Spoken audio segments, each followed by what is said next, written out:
एक बार अकबर ने बीरबल से कहा, मुझे परमात्मा दिखा दो।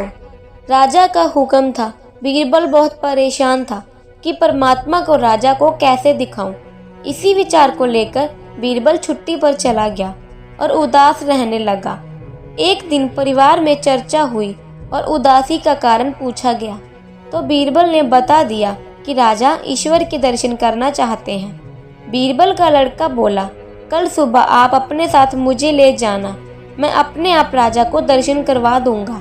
दूसरे दिन सुबह बीरबल और उसका लड़का दरबार में पहुंचे और राजा से कहा, मेरा लड़का आपके प्रश्न का समाधान करेगा। राजा ने सोचा, यह लड़का क्या समाधान करेगा। लड़का बोला, इस वक्त मैं आपका गुरु हूँ, मुझे उचित स्थान दिया जाए।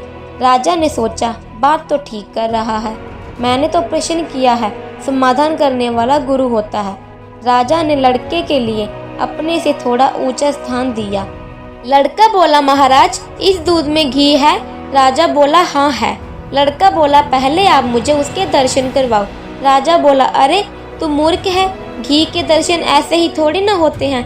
पहले दूध को गर्म करना पड़ता है, फिर उसकी दही जमानी पड़ती है, उसके बाद उसको मगानी में रिगड़ा जाता है, फिर मक्खन निकलता है, कढ़ाई में गर्म किया जाता है, उसकी मैल निकाली जाती है, तब जाकर घी के दर्शन होते हैं। ऐसे ही थोड़ी दर्शन होते हैं।